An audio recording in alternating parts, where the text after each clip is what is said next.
पारिवारिक जनों के साथ राजकुमार उस नदी के तट पर गए और राजकुमारी से कहा, तुम्हें इतना प्रेम ठाकुर जी से, तो तुमसे ठाकुर जी कितना प्रेम करते हैं? अगर तुमसे ठाकुर जी प्रेम करते हैं तो मुझे प्रमाणित कर दो, तो मैं जीवन भर तुम्हारी आज्ञा में रहूंगा। अच्छा, तो तुम ये देखना चाहते हो कि ठाकुर जी हमसे कितना प्रेम करते हैं? हाथ फैलाया और आर्त भाव से पुकारा, गोविंद, अब आपके बिना मैं जीवित नहीं रहता। अंदर से जेव ही प्रार्थना की तो जल से सिंहासन सहित शिल्पिल्ले भगवान जैसे कोई वायु के प्रवाह में आ रहा हो, ऐसे आए और छाती से चिपक गए। पूरा परिवार राजकुमार ये देख हृदय से ठाकुर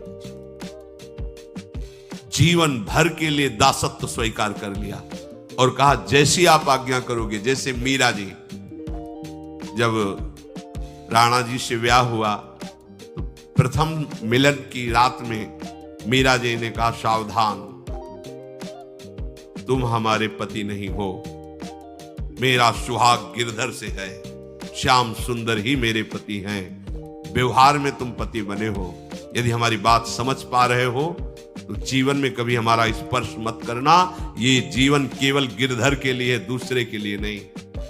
उतर गए शैया से और जैसे सेवक होता है, बोले, अहो भाग, मुझे सौभाग्य मिला कि इतनी महाभाग्यवती की सेवा करने का।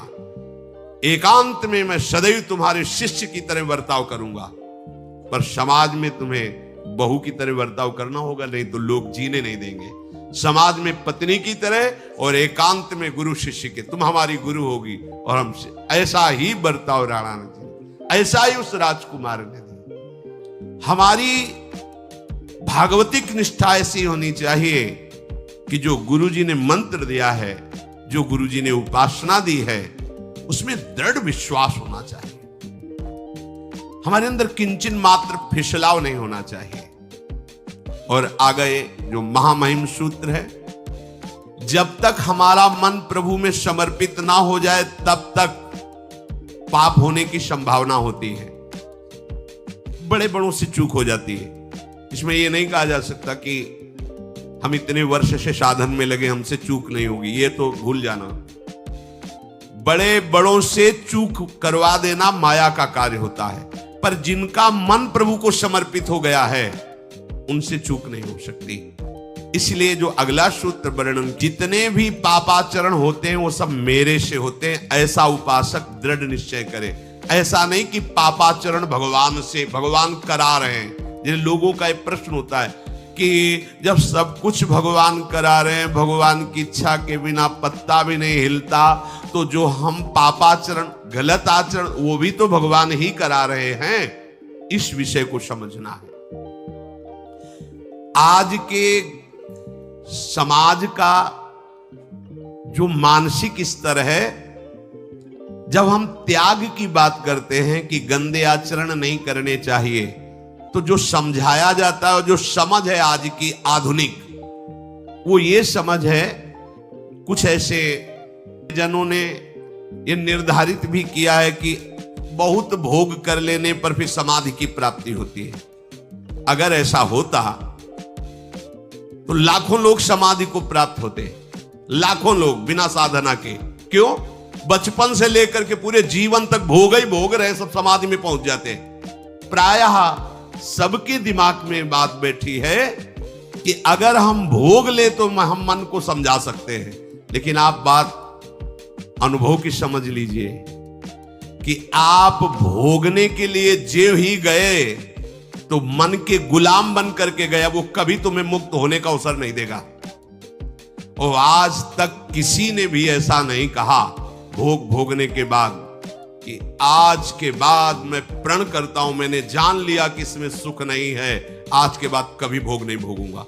कभी किसी ने नहीं कहा। सबको इस दलदल में गिरने के बाद सदगुरु या भगवान ने ही निकाला है, स्वयं आज तक कोई निकल नहीं पाया, कोई नहीं निकल पाया। ये ऐसा दलदल है। पर लोगों की भ्रांति रहती है कि ये जो मेरा मन जिन भोगों के लिए लालायित हो रहा है, उन भोगों को खूब भोगूं, फिर बाद में अनुभव जब हो जाएगा तब हम इनका त्याग करके फिर भजन मार्ग में चलेंगे।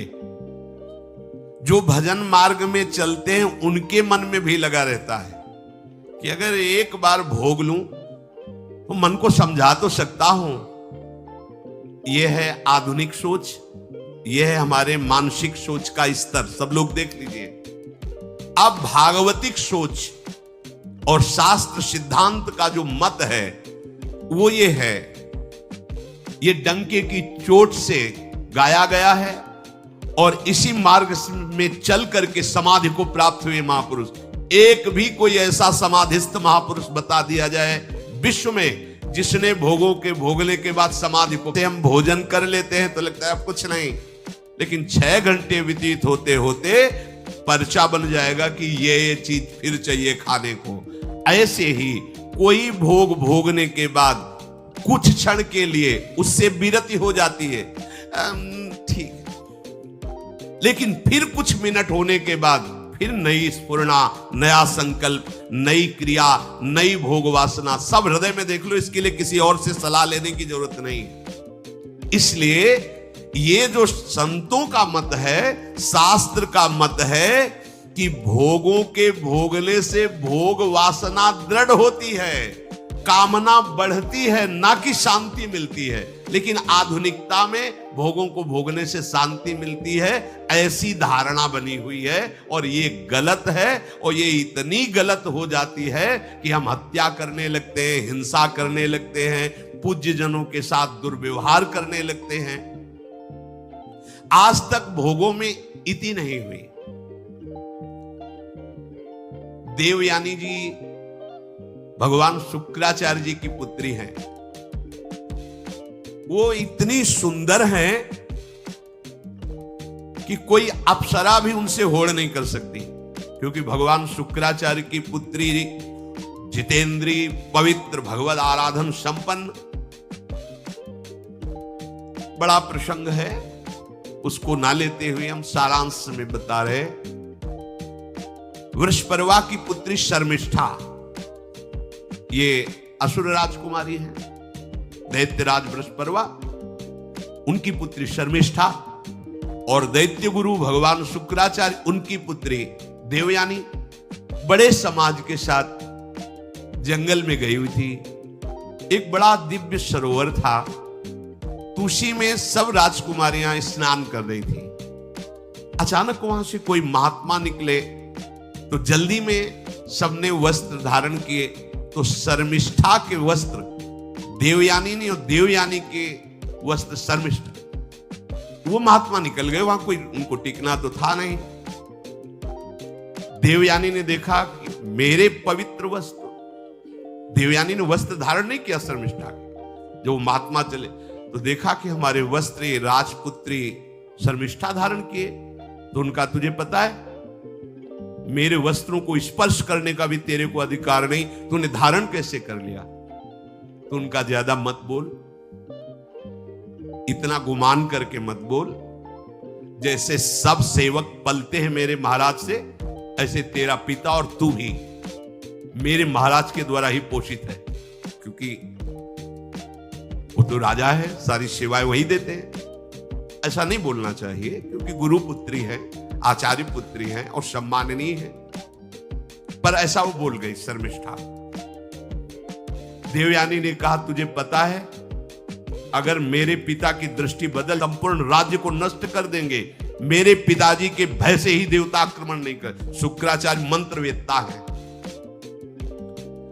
ज्यादा बात बढ़ गई तो राजकुमारी का शासन चलता है।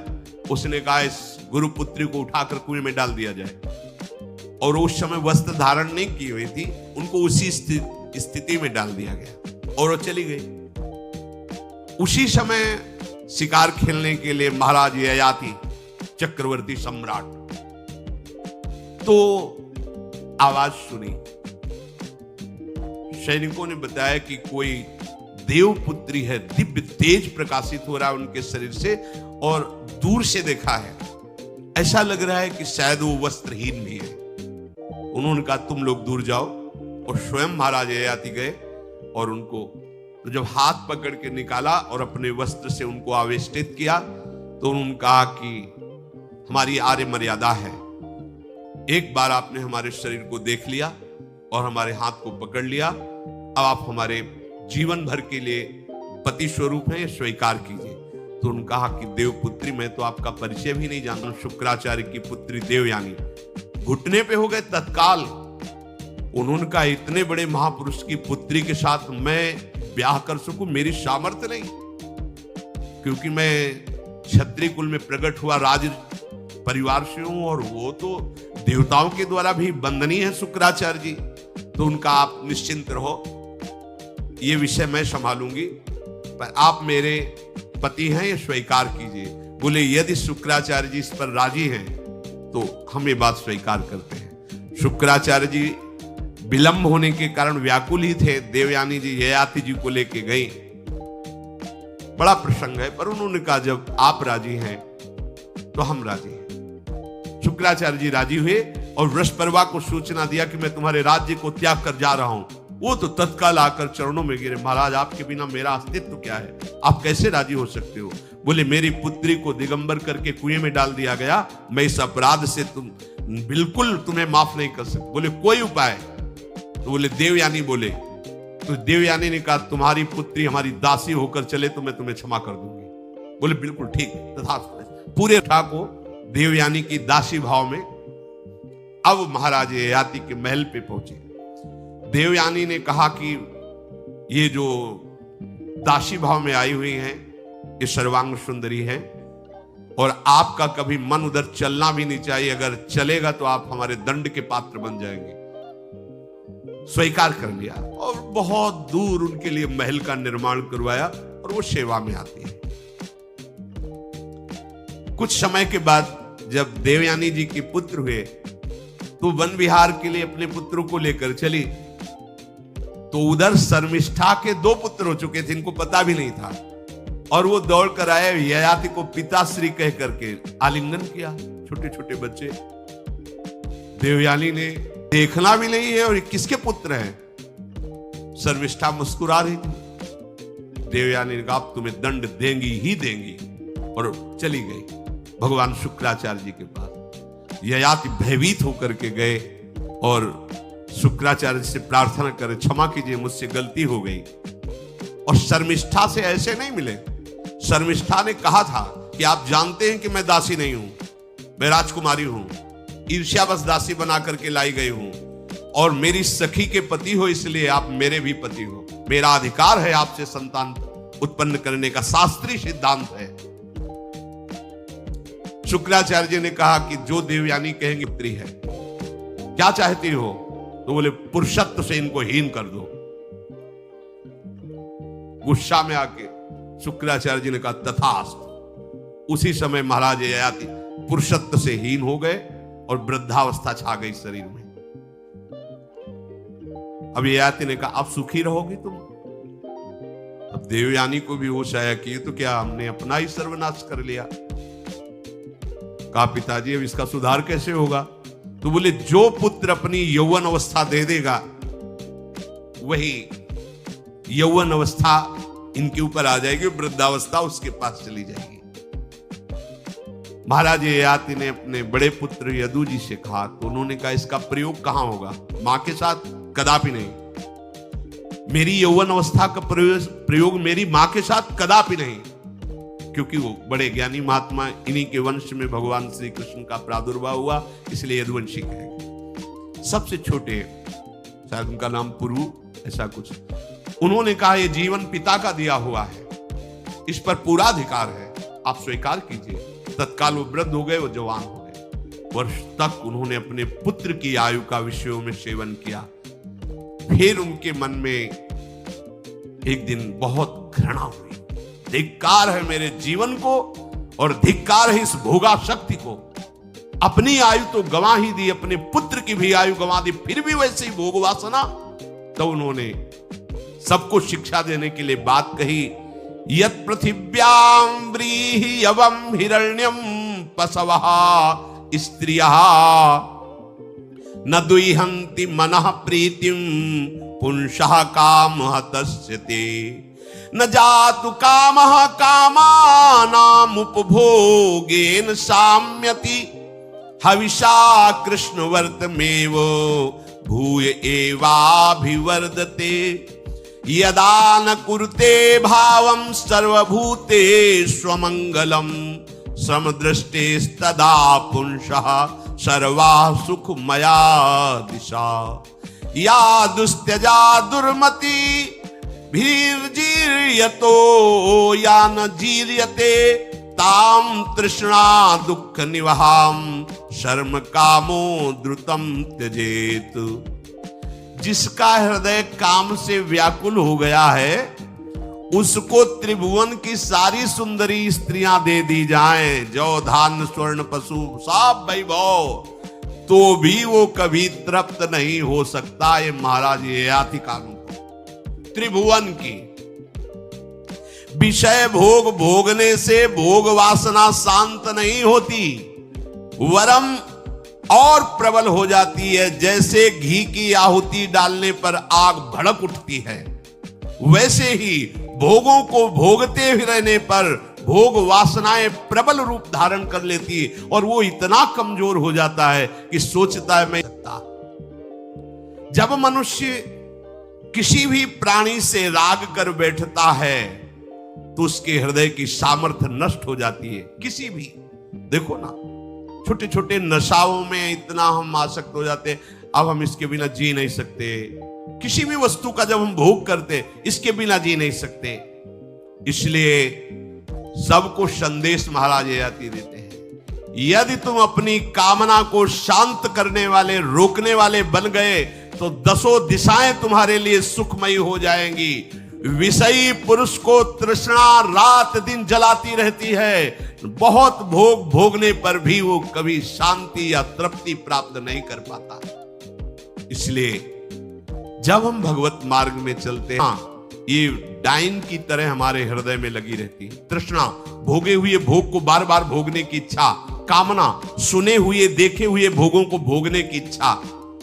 तो उपासक जब तक अपने मन को प्रभु में नहीं दे पाता तब तक मन ये धोखा दे देता है। इसलिए बहुत सावधान रहना चाहिए।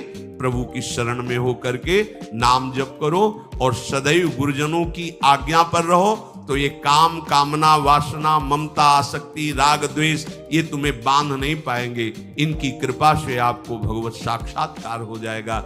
गुरु वाणी, संतों की वाणी, ये हमारा जीवन बन जाए। अगर ये जीवन नहीं है तो फिर मन हमें ऐसी जगह फंसा देगा जहां से हम निकल नहीं पाएंगे। इसलिए सावधान होकर जीवन व्यतीत कीजिए।